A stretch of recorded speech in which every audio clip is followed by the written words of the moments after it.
मी सदानंद मोरे. आपणा सर्वांचं महाराष्ट्र मंथनमध्ये मनापासून स्वागत. आज 22 जानेवारी इसवी सन 2024.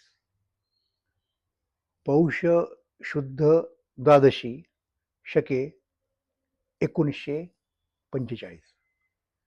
आता मी का उल्लेख केला मुद्दाम हा?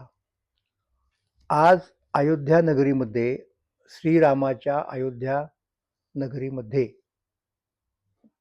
रामप्रभूच्या मूर्तीची प्राणप्रतिष्ठा होणार आहे, होते. आणि आता आपला जो चॅनल आहे तो तर महाराष्ट्राचा आहे. मग तुम्ही म्हणाल की काय संबंध? तर या निमित्ताने आजचा विशेष दिवस समजून आपल्याला राम आणि महाराष्ट्र यांचा काय संबंध होता, म्हणजे राम मंदिर आणि वगैरे वगैरे, अयोध्या नगरी आणि महाराष्ट्र यांचा काय संबंध होता, हे आपणाला गेल्या काही दिवसांमध्ये वेगवेगळ्या लोकांनी सांगायचा प्रयत्न केला आहे. म्हणजे उदाहरणार्थ अयोध्या मधली मंदिरं वगैरे कशी इस्लामी सत्ताधाऱ्यांच्या ताब्यात होती, अयोध्या, मथुरा, काशी वगैरे वगैरे वगैरे, आणि ती सोडवण्याचा प्रयत्न मराठ्यांनी कसा केला. महादजी शिंदे, मल्हारराव होळकर इत्यादी मंडळींनी हा प्रयत्न कसा केला. अहिल्याबाईंनी त्या क्षेत्रामध्ये आपापले घाट कसे बांधले, मंदिरांचा जीर्णोद्धार कसा केला, या संबंधी चर्चा झालेली आहे. ती महत्वाची आहे. म्हणजे या सगळ्या याच्यामध्ये मराठ्यांचं काय कॉन्ट्रीब्युशन आहे हे लोकांना कळलं पाहिजे ना. म्हणजे मराठ्यांचं उत्तरेमध्ये काय म्हणत त्याला जाणं झालं, आणि जाताना त्यांच्या डोळ्यापुढे काय काय गोष्टी करायच्या असं होतं, काय उद्दिष्ट होती, तर त्या उद्दिष्टांमध्ये ही जी तीर्थक्षेत्र आहेत त्यांना मुक्त करायचं, जिथे मंदिर वगैरे पाडली गेली वगैरे वगैरे, त्या ठिकाणी त्या मंदिरांची प्रस्थापना करायची, परत एकदा रिस्टोरेशन करायचं, आणि लोक तिथे पूर्वीसारखे जातील निश्चंकपणे, निर्भयपणे, असं पाहायचं. हे एक मराठ्यांचं उद्दिष्ट होतं, आणि त्यासाठी त्यांनी प्रयत्न केले असे आपणाला कितीतरी पुरावे सापडतील, आणि त्यांची चर्चा झालेली आहे. मी आत्ता मगाशी ज्या मंडळींची नावं घेतली त्यामुळे ती मला आत्ता इथे सांगायची नाही. मग श्रीराम प्रभू आणि महाराष्ट्र काय संबंध, तर मी थेट रामाच्या काळात तुम्हाला सुरुवातीला घेऊन जातोय बघा, आणि असं सांगण्याचा प्रयत्न करतोय की वनवासाला आल्यानंतर रामप्रभूंनी महाराष्ट्रामध्ये नाशिक परिसरामध्ये मुक्काम केला बरेच दिवस, आणि तो एकूण जो प्रदेश होता तो दंडकारण्य या नावाने ओळखला जायचा. त्याही संबंधी परत एकदा काही थोडं बोलावं लागेल. आणि त्याच्यापेक्षा जो एकूण मधला जो पट्टा आहे की जिथे कुठेतरी माणसं राहत होती निश्चितपणे, पूर्ण अरण्य वगैरे नव्हतं असं, तर त्याचं नाव जनस्थान. आणि आपल्याला कल्पना आहे ना की कविश्रेष्ठ कुसुमाग्रज यांच्या नावानं नाशिककरांनी जो पुरस्कार ठेवलेला आहे यांच्यासाठी, यांच्या स्मृतीसाठी, त्याचं नाव जनस्थान पुरस्कार असं आहे. तर जनस्थान, तर त्या जनस्थानाचा काय संबंध रामाचा, म्हणजेच महाराष्ट्राशी, नाशिकशी म्हणजे महाराष्ट्राशी, ह्याची चर्चा आपल्याला करायला पाहिजे ना. तर ती चर्चा आपल्याला या आजच्या विशेष व्हिडिओमध्ये करायची आहे. या महाराष्ट्रामध्ये पूर्वी इक्ष्वाकू वंशाच्या एका राजाचं राज्य होतं, आणि ते रामाच्याही पूर्वी होतं, आणि त्याचं नाव दंडक. आणि तो साधा सुद्धा नाही, डायरेक्ट इक्ष्वाकूचाच पुत्र, म्हणजे ज्या वंशाला इक्ष्वाकू वंश म्हटलं जातं आणि ज्याचं नाव भगवद्गीतेमध्ये सापडतं तुम्हाला, असा तो महत्वाचा राजा भारताच्या इतिहासामधला.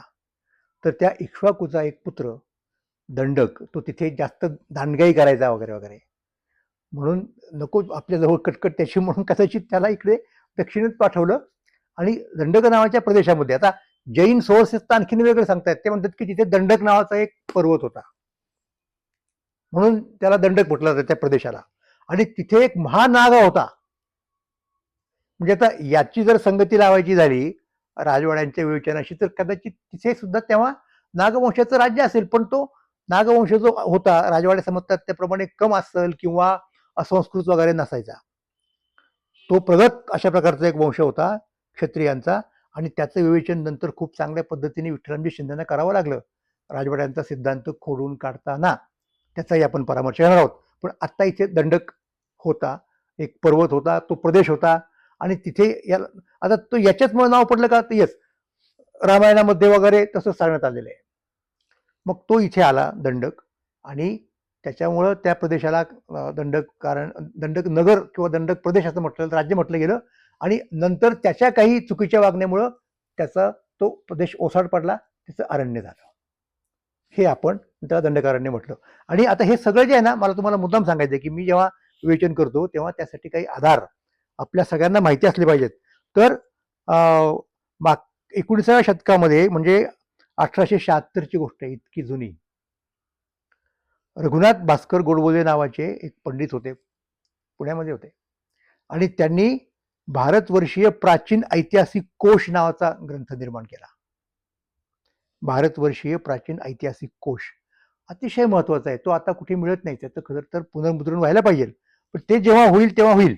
तर त्याच्यामध्ये या सगळ्या गोष्टी आलेल्या आहेत. म्हणजे दंडकारण्य या विषयावरती त्याच्यामध्ये एक संपूर्ण वेगळी एंट्री आहे. मग त्यात तुम्हाला हे सगळे संदर्भ एकत्र सापडतील. म्हणून हे तुम्हाला मुद्दा मी हा रेफरन्स सांगितला. तर ते दंडकारण्य आहे आणि मग तो इक्ष्वाकू वंशाचा प्रदेश आहे मुळात त्यांनी जिंकून घेतलेला. आणि मग खूप वर्षांनंतर राम इकडे येतात या प्रदेशामध्ये. आणि काय येतात तर नेहमीची स्टोरी आपल्याला माहिती असते की कैकेयीने हट्ट धरला वगैरे वगैरे वगैरे. आणि मग त्यामुळे रामाला राजा करण्याचं दशरथाच्या मनात असून सुद्धा त्या हट्टाला बळी पडावं लागलं आणि बिचाऱ्या रामाला दक्षिणेत यावं लागलं. आणि सीता आणि लक्ष्मण यांनी सांगितलं की नाही, आम्ही सुद्धा तुमच्याबरोबर येणार, त्याच्यामुळे ते आले, हे आपण जाणतो. पण ते कैकेयीच्या तसं करण्यामागे दुसरा एक काही उद्देश होता. अशा प्रकारचं विवेचन करणारे आपल्याकडं लोक होते आणि त्यांच्यापैकी एकाचं नाव द.ग. गोडसे. द.ग. गोडसेंचं धाडीला राम तिने का वनी ह्या नावाचं नाटक आहे.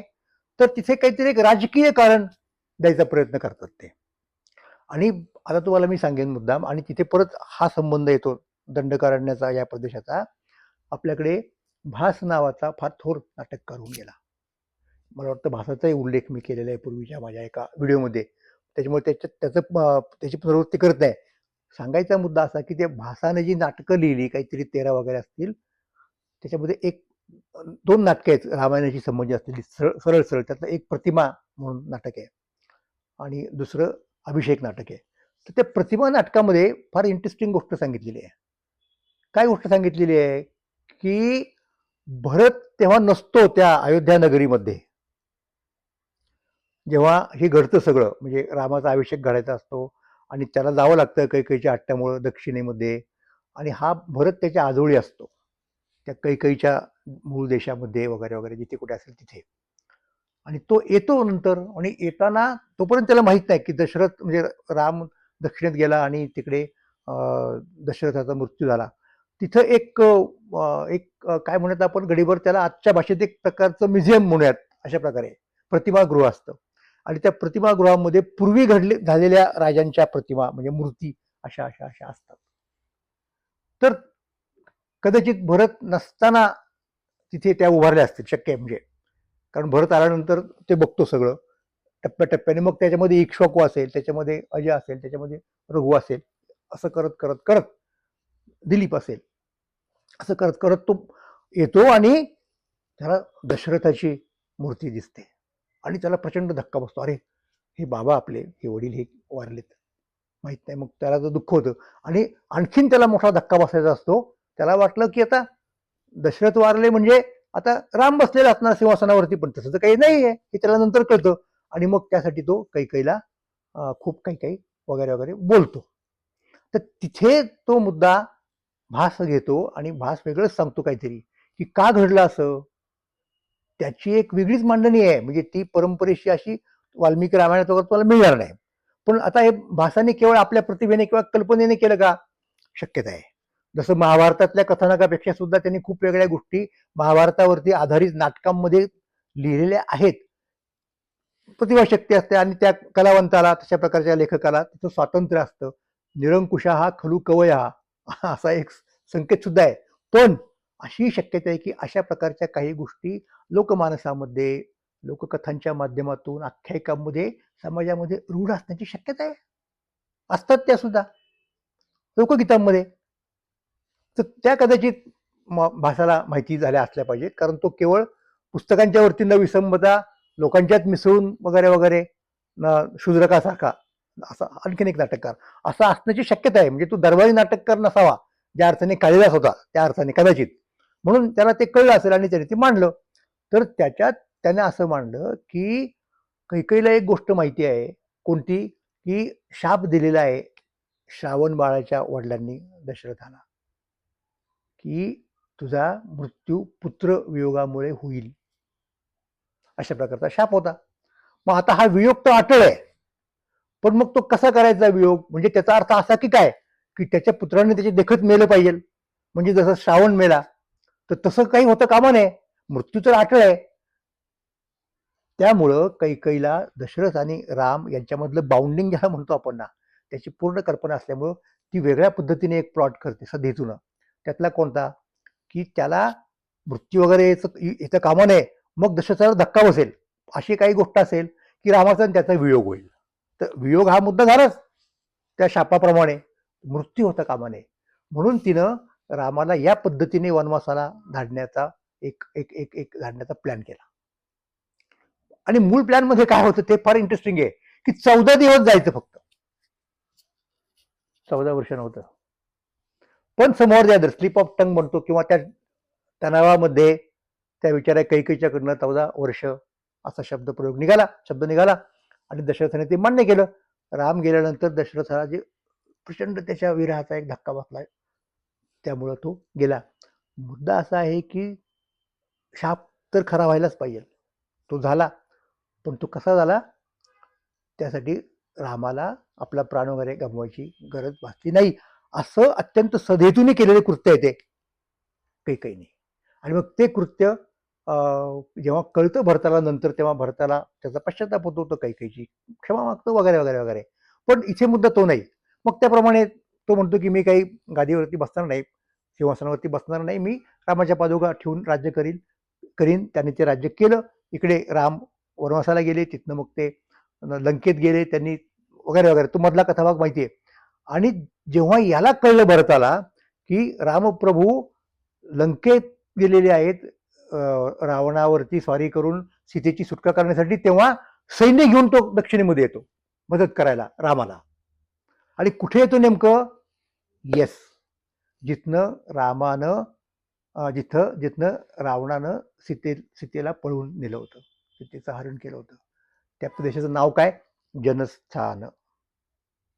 म्हणजे आजचा नाशिकचा प्रदेश, नाशिकच्या परिसरातला. आता एक गोष्ट तुम्हाला सांगतो, भारतातल्या अनेक राज्यांमध्ये इथंच राम होता, इथेच पांडव होते वगैरे वगैरे असे क्लेम केले गेलेले आहेत. पण आपण जर नीट विचार केला ऐतिहासिकतेचा, तर नाशिक आणि तो परिसर महाराष्ट्राचा, तिथेच दंडकारण्य आहे आणि तिथे जनस्थान होतं. आता लक्षात घ्या, दंडकारण्यामध्ये जनस्थान कसं आलं हो? जनस्थानचा अर्थच असा होतो ना की ती एक वस्ती आहे काही कुठल्या तरी काहीतरी लोकांची, म्हणून ते जनस्थान आहे. पण तिथं जो एक उरलेला असेल प्रदेश खरोखर अरण्याचा, तिथे राम थांबले. पण एकूण त्या प्रदेशाचा विचार केला तर ते जनस्थान होतं. आणि तो प्रदेश मी मागे सांगितल्याप्रमाणे रावणानं काबीज करून ठेवला होता. खरं दूषण हे त्याचे भाऊबंद आणि शूर्पणखा यांना तिथे ठेवलं होतं. आणि त्याच्या तावडीतून वाचलेला एक प्रदेश रावणाने तोही जिंकायचा प्रयत्न केला होता, तो म्हणजे वाली आणि सुग्रीव यांचा किष्किंधेचा प्रदेश. तिथं रावणाची मात्रा नाही चालली, उलट त्यांनी वालीकडून मार खाल्ला. पण वालीची दृष्टी काही एवढी व्यापक नव्हती की या सगळ्याच प्रदेशाला मुक्त करावं. तो त्याच्या राज्यापुरतं त्यांनी पाहिलं. त्या अर्थाने त्याला स्वार्थी म्हणावं लागेल. मग तिथे राम आपल्या प्रदेशामध्ये येतात, पाठोपाठ भरत येतोय तिकडे जायचं म्हणून, पण रामाने सगळा रावणाचा योग्य तो कार्यक्रम केला, अलीकडच्या पॉप्युलर भाषेत सांगायचं म्हणजे. आणि तो जनस्थानामध्ये आला आणि तिथे त्याची आणि भरताची भेट झाली. आणि तिथे भरताने रामाला भासाच्या म्हणण्याप्रमाणे राज्याभिषेक केलेला आहे. म्हणजे भासाला जर प्रमाण मानायचं झालं तर प्रभू रामाचा राज्याभिषेक हा जनस्थानात म्हणजे नाशिकच्या परिसरात झालेला आहे. आता याचा काय संबंध पुढे? होय, दंडकारण्याचा संबंध इथे येतो, म्हणून मी दंडकारण्याची चर्चा केली.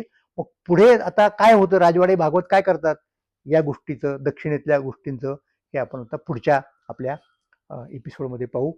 धन्यवाद.